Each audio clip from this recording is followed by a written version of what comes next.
and it will fuel the state income.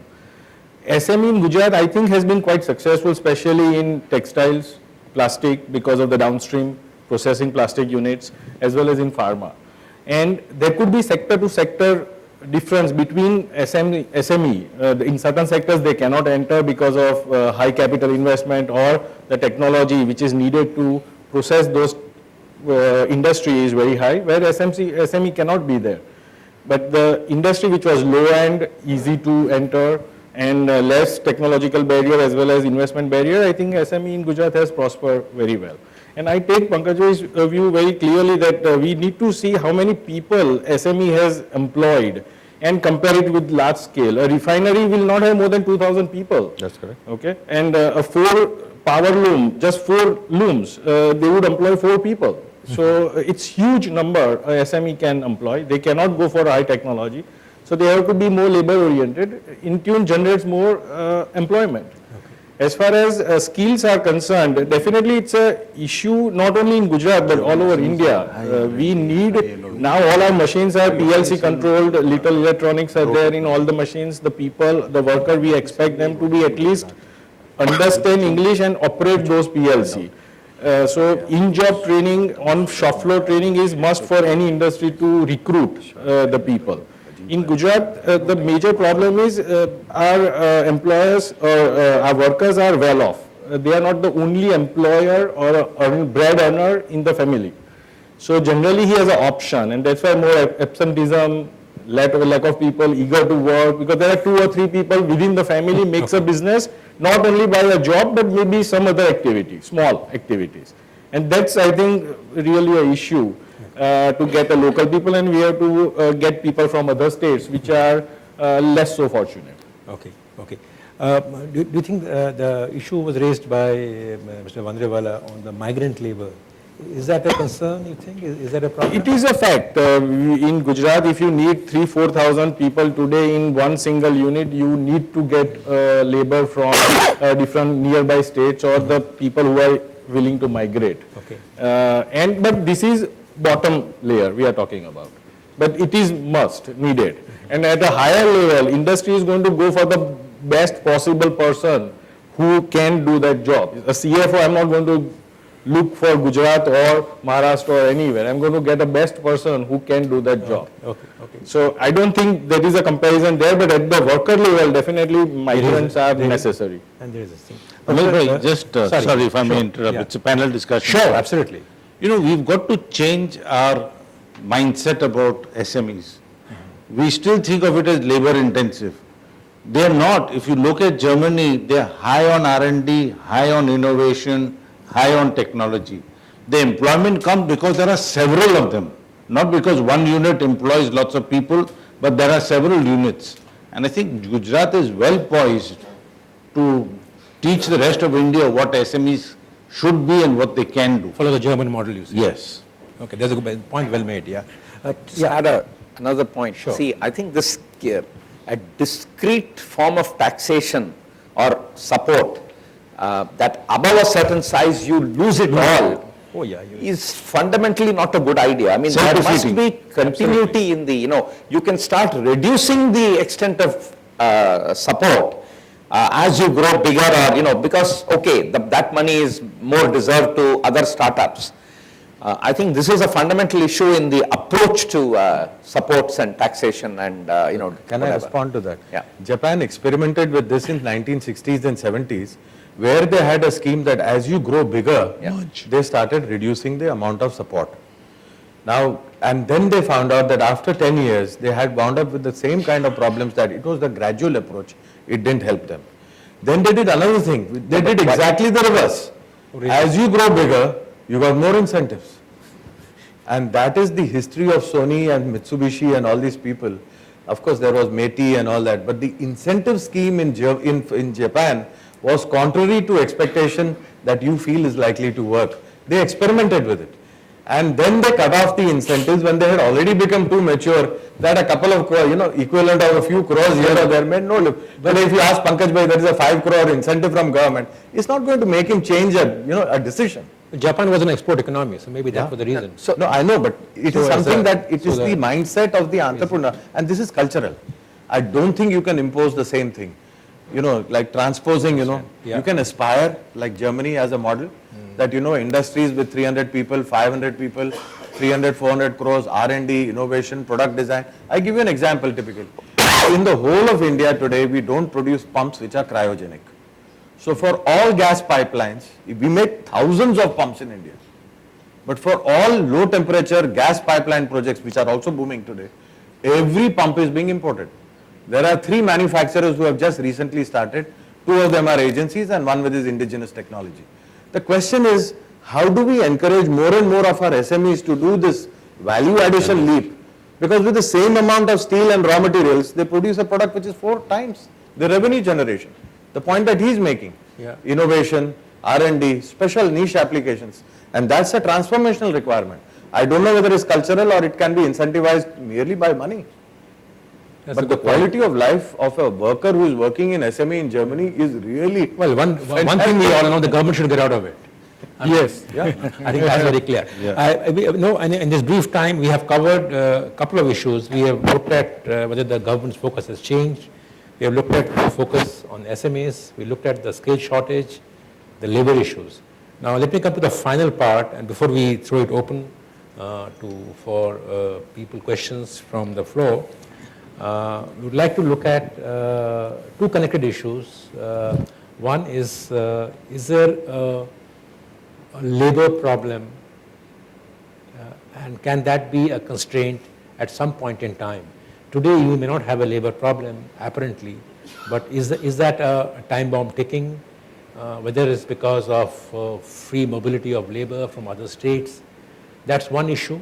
And the second is land. Is land, can that be a constraint at some point in the way it has been managed so far? Professor Raghuram. Yeah. Both the issues. Sure. So I think labor, definitely, I mean, especially with this supporting center and the sort of desire in Gujarat to do more, I mean, definitely, I think labor is going to be an issue in Gujarat. And, you know, maybe the way it will really get addressed is the migrant labor from other states, and therefore our policies and, you know, support that recognizes this feature. I mean, Alang or, you know, many examples where it's all migrant labor and, you know, and they come at a lower price, I guess. So that's, I think that's definitely an issue we need to worry about. On land, my own impression, I thought that the government of Gujarat has been far more proactive in, number one, in having land banks where industry can come in.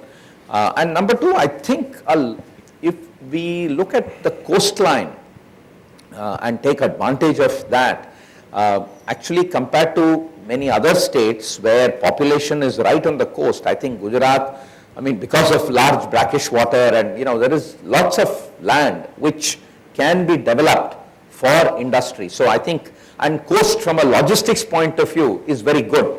So I think a certain thrust in, you know, doing this. In fact, I remember Mr. Modi many years ago, in fact, had set up a group to focus on the coast in its multi-dimensional approach to coast. I mean, be it environmental issues, be it industrial development, be it port development, be it entertainment, fishing.